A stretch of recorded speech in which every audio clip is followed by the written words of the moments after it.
Bonjour tout le monde. Di video kali ini kita akan membahas tentang perang salib.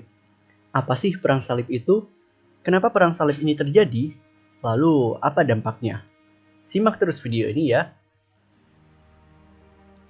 Perang salib adalah rangkaian peperangan yang dimulai pada akhir abad ke-11 antara kekuatan Kristen di Eropa dan kekuatan Muslim. Perang ini bertujuan untuk merebut kembali tanah suci di Timur Tengah dari kekuasaan Muslim, yaitu makam Kristus yang berada di Yerusalem. Perang salib merupakan salah satu perang paling dikenal sepanjang sejarah. Perang ini tak hanya ditujukan untuk memperebutkan kota suci Yerusalem, namun secara tersirat dianggap sebagai perang suci antara dua agama besar, yaitu agama Islam dan agama Kristen. Peristiwa perang salib ini berawal dari umat Kristiani melakukan ekspedisi dari Eropa Barat ke Tanah Timur. Tak lain dan tak bukan bertujuan untuk merebut tanah suci Yerusalem dari umat Muslim dan menjadikannya sebagai gereja suci bagi umat Kristiani. Pada kenyataannya, penyebab perang salib tidak hanya terletak pada agama, tetapi juga karena masalah kondisi ekonomi Eropa yang mengalami stagnan hingga mengalami suatu kemunduran pada saat itu. Perang salib yang pertama disebabkan oleh invasi bangsa Seljuk, suatu bangsa Turki, ke Asia Kecil yang sekarang telah menjadi negara Turki, yang merupakan wilayah Kekaisaran Bizantium. Perang ini dimulai pada tahun 1095 ketika Paus Urbanus II mendapat permintaan dari Kaisar Bizantium Alexius Komnenus untuk mengusir pasukan Seljuk yang menguasai Asia Kecil. Paus Urbanus II berpikir bahwa ia bisa menyatukan dua gereja, yaitu Gereja Katolik dan Gereja Ortodoks yang lama telah terpecah melalui perang ini. Singkat cerita, pasukan perang salib mulai berkumpul. Kebanyakan dari mereka adalah rakyat jelata sehingga dikenal dengan People's Crusade dan bergerak menuju medan perang, namun dikalahkan oleh pasukan Seljuk. Pasukan utama perang salib terdiri atas 4 kontingen. Kebanyakan dari mereka berbicara bahasa Prancis. Berangkat pada Agustus tahun 1096, mereka bergerak menuju Konstantinopel untuk menyeberangi Selat Bosporus yang memisahkan benua Asia dan Eropa. Perang Salib I berakhir dengan kemenangan besar tentara salib dipimpin oleh Godfrey, Bohemond, dan Raymond. Lalu mereka berhasil menaklukkan Nicea, suatu kota yang terletak di negara Turki, dan menguasai Edessa yang sekarang menjadi wilayah Turki.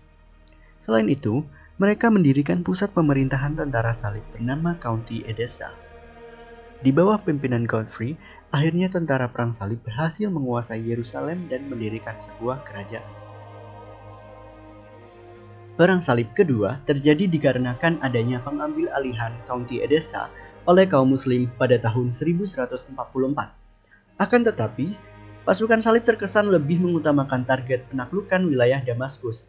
Hal ini membuat Paus Ingenius III menyerukan untuk melakukan perang salib yang kedua. Lalu, Paus mengutus Bernard de Clairvaux, seorang biarawan yang terkenal pada masa itu, untuk membantu Paus dalam tugasnya dan mendapatkan bantuan dari pasukan Raja Louis ke-16 dan Konrad III dari Jerman. Di sisi lain, Raja Louis ke-7 dan Konrad II memimpin tentara salib untuk melakukan perebutan wilayah Kristen di Suriah. Ketika hendak menyeberangi Eropa, pasukan dari kedua raja tersebut dikalahkan oleh tentara Seljuk. Nah, pada akhirnya keberhasilan terbesar dari Perang Salib kedua adalah penaklukan kota Yerusalem pada tahun 1187 oleh Saladin al-Ayyubi, Sultan Mesir yang ternama pada abad pertengahan dan seorang pemimpin besar pasukan Muslim yang menandai kemenangan besar pasukan Muslim. Berikutnya kita sampai pada Perang Salib yang ketiga, yang melibatkan 3 raja besar Eropa, yaitu Raja Prancis, Inggris, dan Jerman. Oleh karena itu, perang ini disebut sebagai Perang Salib para Raja. Ketiga raja tersebut adalah Frederick I Barbarossa dari Jerman, Philip II dari Prancis, dan Richard the Lionheart atau si hati singa dari Inggris. Tentara salib yang dipimpin oleh Raja Richard dari Inggris merebut Acre dan Jaffa dalam perjalanan mereka ke Yerusalem. Raja Richard meninggalkan perang salib setelah memanifestasikan gencatan senjata dengan Saladin al-Ayyubi. Perang salib ketiga ini berbeda dengan perang salib yang pertama. Raja memimpin pasukan ke dalam pertempuran sebagai tanggapan atas kerugian Eropa. dan itu menghasilkan sebuah perjanjian. Perjanjian tersebut dinamakan Sulh al-Ramlah pada 2 November 1192. Tetapi dengan syarat otoritas Muslim di Yerusalem harus memberikan akses kepada para pedagang dan peziarah Kristen yang hendak mengunjungi tanah suci mereka. Dalam Perang Salib ketiga, pasukan salib Eropa memang berhasil mempertahankan dan merebut wilayah di Siprus dan pesisir Syria. Namun mereka gagal dalam misi utama, berkorbannya Perang Salib ketiga, yaitu merebut wilayah Yerusalem.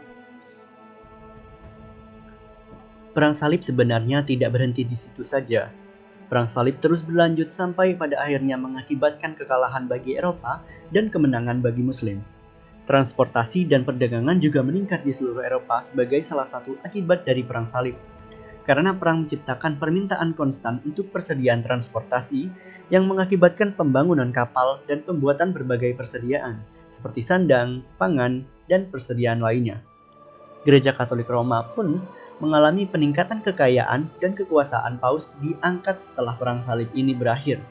Tidak diragukan lagi bahwa konflik berdarah yang dibawa oleh Perang Salib berdampak pada negara-negara Timur Tengah dan Eropa Barat selama bertahun-tahun lamanya. Setelah mendengar penjelasan tentang Perang Salib yang pertama sampai yang ketiga, apakah teman-teman makin tertarik pada sejarah abad pertengahan? Jika iya, pantau terus kanal YouTube kami dan ikuti blog kami, yaitu WeSpeakBaguette20.wordpress.com. Terima kasih dan sampai jumpa.